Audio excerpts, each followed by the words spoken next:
Okay, next section up is transversals. So before we talk about anything else, we probably need to review what a transversal is. So a transversal is just a line that intersects two or more lines. So in this case, T would be the transversal because it's intersecting L and M. So in this picture, line T is the transversal. When we have a transversal, because it intersects two or more lines, we're going to be left with a bunch of these angle pairs, which is kind of where we're going. So each of these numbers is a different angle, and they have different properties. The most important thing, though, just to note is that transversal and those two lines that intersects creates interior and exterior angles.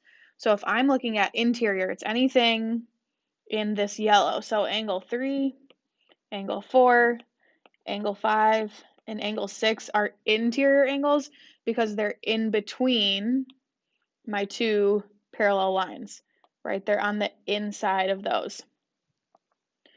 For exterior, I would have angle 1, angle 2, angle 7, and angle 8 because they're on the outside, right, of those two lines that the transversal is running through. So when we get into the angle pairs, which we're going to talk about next, with these transversals, it's important to know what's interior and what's exterior.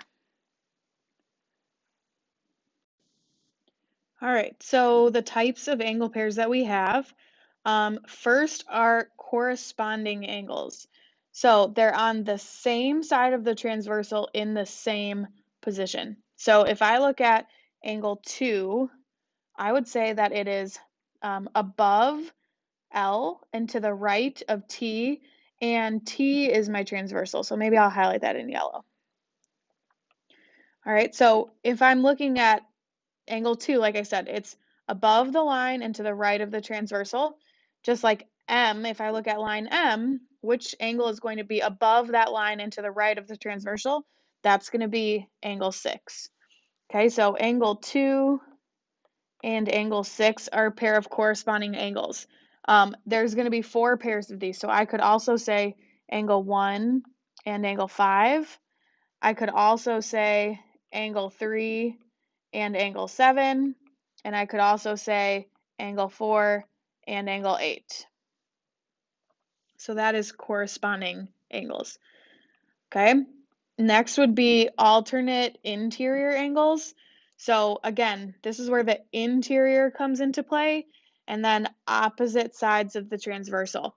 So another important word in there is non-adjacent, meaning not next to each other. So my interior is going to be these, right? Those 4 angles, so 3, 4, 5, and 6. So opposite the transversal, so if I look at 3 and 5, those would be alternate interior angles. The other pair that exists would be 4 and 6. Because we only have 4 interior angles, we only have 2 pairs of alternate interior. Okay. Now, we also have alternate exterior, so we're looking on the outside, right, in this green. And same idea, opposite sides of the transversal, exterior angles that are non-adjacent. So if I look at 1 and 7, those would be alternate exterior. Right? Opposite sides of the transversal and on the exterior. So my other pair would be angle 2 and angle 8. Okay? Consecutive interior angles. Let me erase some of this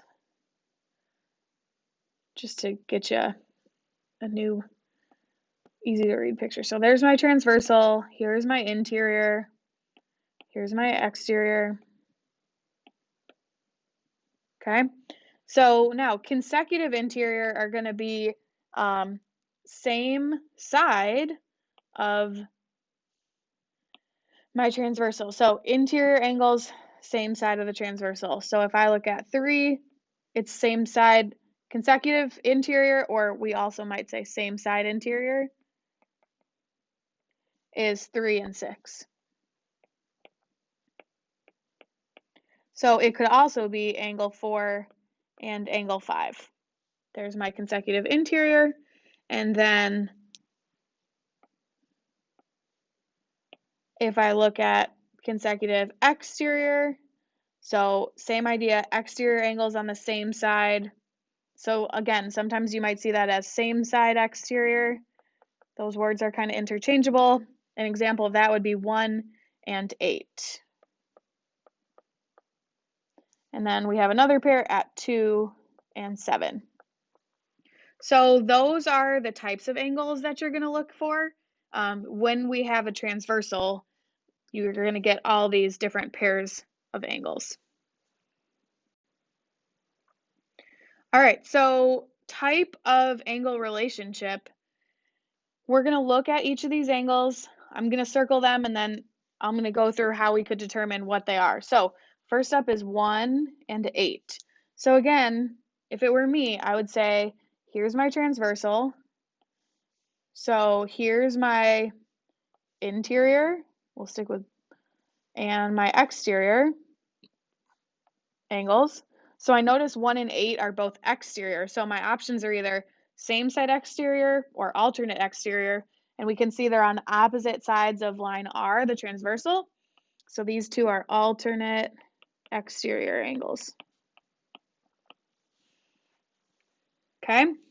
If I look at 2 and 3, both in blue, so they're both interior, and they're on the same side of the transversal. So those are going to be same side interior or consecutive interior.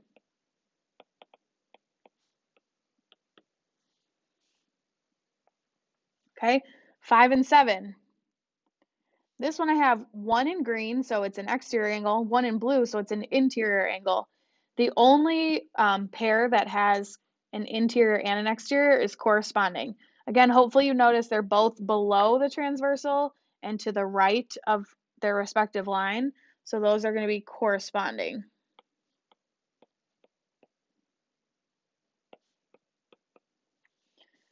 Okay, 2 and 7. Here's 2, here's 7. They're both in blue, so they're both interior angles, opposite sides of the transversal, so those are alternate interior angles.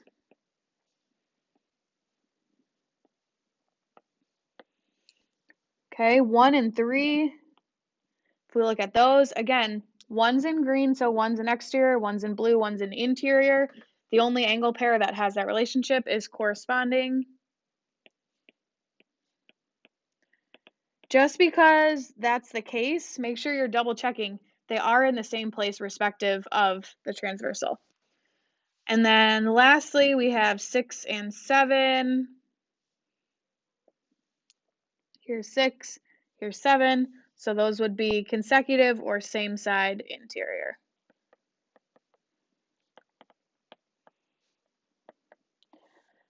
Okay, so that is it for today. You guys will get more practice with this tomorrow and moving forward. So if you want to look at, there's some additional problems after this page, go for it. And if not, I will see you in class tomorrow and we'll do some more of this.